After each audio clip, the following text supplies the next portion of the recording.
will first give the introduction and motivation, and then I will talk about the 3 major focuses of my work, and last I will give the conclusion and the future work. First is the introduction and motivation. I will first have a quick overview about the delay-tolerant networks. Some of us may have been familiar with this term. It is also called opportunistic mobile networks. Actually, mobile networks are very popular in your everyday life. Almost everyone carries mobile devices, like the smartphone, like the tablets, like the laptops. These mobile devices can connect to the internet through the access point.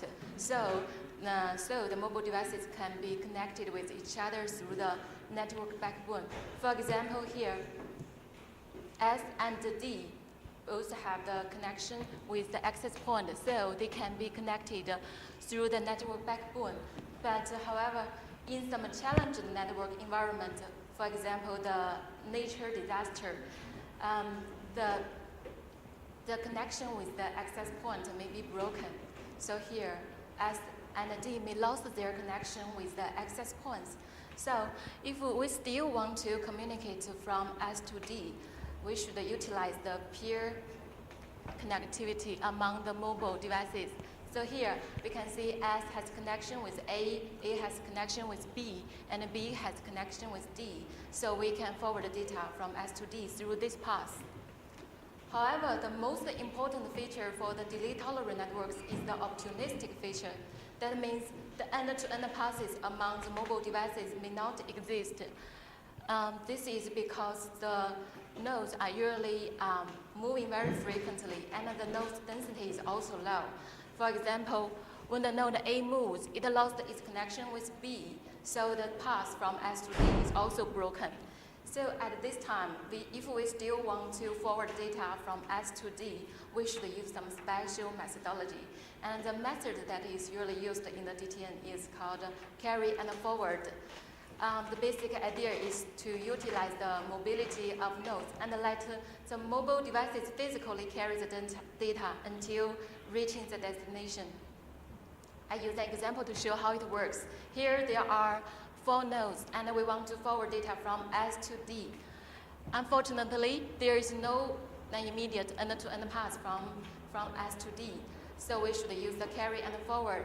And we can see S has 2 direct connections with A and B, and S should choose from A and B an appropriate data carrier to carry the data so that the data can reach the destination quickly.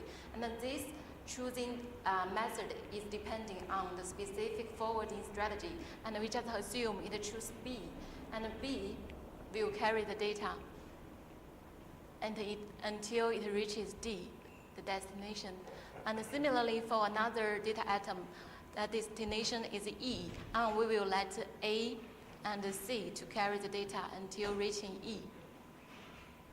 So the major problem for the carry and forward is to choose an effective forwarding strategy that can decide the effective data carriers.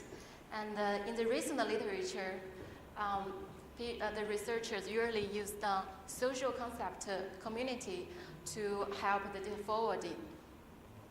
Actually, community is very common in our everyday life. People naturally form the social groups according to their social relationships. For example, I attend the conference in the daytime, so I belong to the conference community. Also, I will stay at the hotel at the night time, so I will belong to that hotel community. And with the community-based data forwarding, it is based on the fact that the nodes inside a community can contact with each other very frequently. So if we want to forward the data to a destination, we simply forward the data to the nodes that is in the destination's community. Here I will show an example. Here is a social network, and a node represents a mobile device carried by people, and the edge represents the social relationship between them. And here we can see there are 2 communities detected, and we want to forward data from B to D, and they belong to different communities. So B should first forward the data to a node that is belong to the D's community. So they will choose, B will choose A to carry the data. So A will A has a higher possibility to reach D within the community. The major question here is to find appropriate community detection methods that can detect the communities from the mobile network effectively. But especially we should consider the community usually has some gathering period in a mobile network. For example, the classmates usually gather at weekday morning and a football team gathers at Saturday afternoon. Because these communities usually appear during time period and disappear after that, so we will call these communities as transient communities. Even though there are many community detection methods existing in the literature, none of them can detect transient communities effectively. This is because these methods are all based on a graph. They should detect the communities from a graph. But if we aggregate the mobile networks to a graph, the important contact information such as when nodes contact will be lost. So if we want to propose an effective method, we should at least consider the contact information between nodes. And based on this motivation we will have three major focuses in my work. The first is to detect a transient community by exploiting the pairwise contact processes. And the second is to find the periodic appearance patterns of transient communities. And the third is to apply transient communities to data folding in delay tolerant networks. Let's first look at the first focus, that is the transient community detection. For this one, we propose contact burst-based clustering method, CCM, that can exploit the pairwise contact processes between nodes.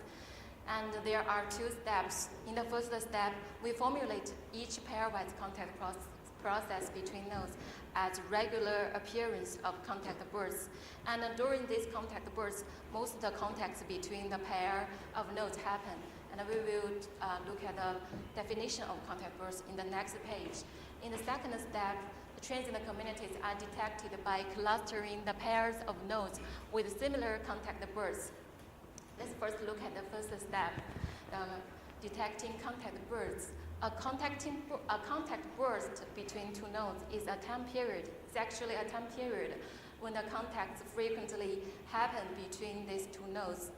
And the definition is that the two adjacent contacts belong to one burst if and only if the intercontact time between the two contacts is shorter than the predefined threshold lambda.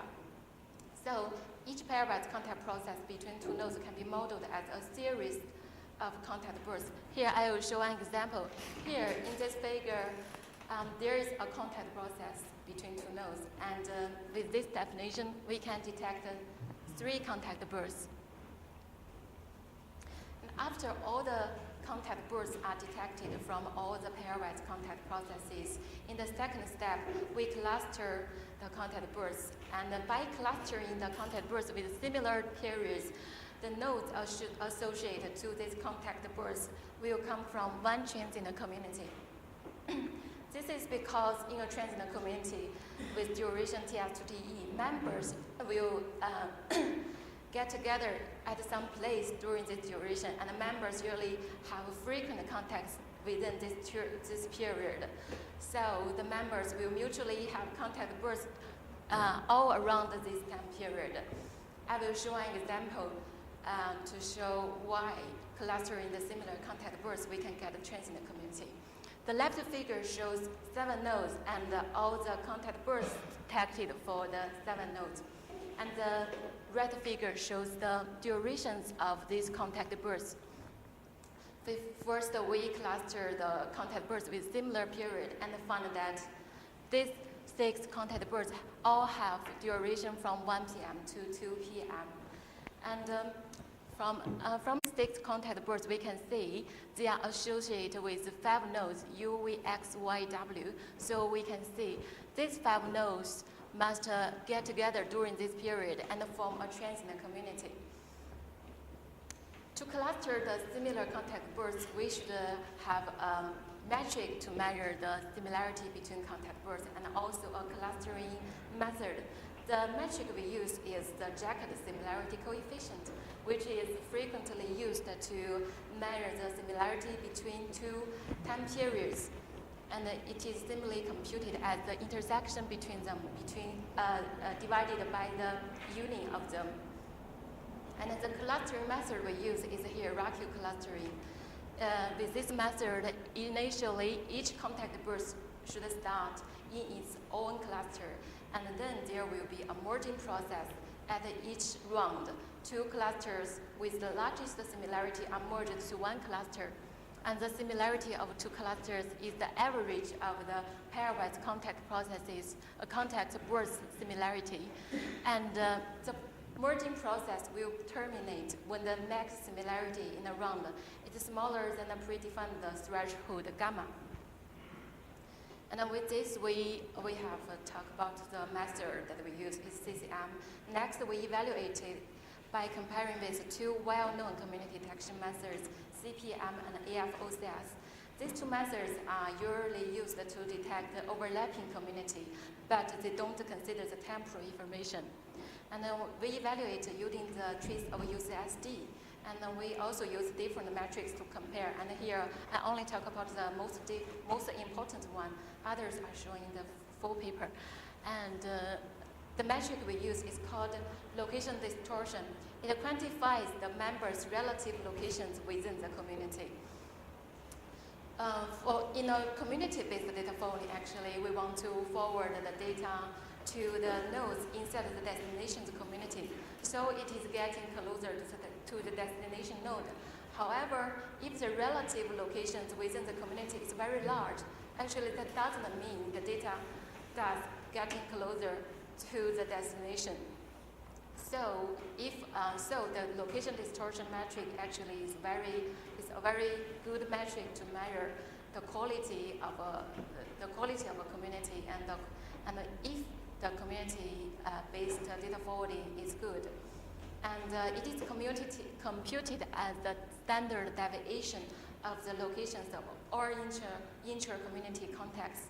Here we can see the results are shown in that figure. We can see that this location distortion of all methods CCM is the smallest compared to the other two. And after we have talked about our transient community detection method, let's go to the second focus, that is the periodic appearance pattern of transient community. Actually, a social group usually gathers periodically. For example, the families usually gather daily, and a football team usually gather weekly. So we want to study this periodic appearance pattern by studying the periodic appearance of transient communities. We do so by identifying by clustering the transient communities with similar members, and the clustering method we use is still hierarchical clustering, and the metric we use is still jacket similarity coefficient. And we studied the periodic appearance of transient community in a daily base, and the left figure shows the start time of a transient community in a day. We can find the distribution is a Gaussian distribution. Actually, it is not very good. This is because the data is not so large. So if we have more data, the Gaussian distribution can be better. The second figure shows the distribution of the duration. You can see the duration of the transient community follows exponential distribution. And with these two distributions, we can decide the probability that a transient community will appear within any time period. And with this, based on this, we will apply the transient communities to the data forwarding in delay-tolerant networks. That is our third focus. In this part, we propose a transient community-based data forwarding strategy. And in this strategy, transient community serves as the unit of data forwarding. And the basic idea is that the data is always forwarded to the transient communities that have higher relaying capabilities to the destination. And here, the relaying capability is computed based on the transient community's appearance pattern within a fixed time period t. And also, the data is disseminated among the relaying transient community and will be deleted when the node leaves the relaying transient community. I evaluate the performance of this strategy by comparing with other existing strategy, using three traces, the trace of MIT, UCSD, and Dartmouth, and we compare to other existing strategies, including the flooding. The flooding has the best performance but consumes the highest network overhead, and we also compare to the other community-based data forwarding strategy that include label, bubble wrap, and AFOACS. This page shows the performance evaluation on the metric delivery ratio that is computed by as the proportion of data items successfully delivered before they expire.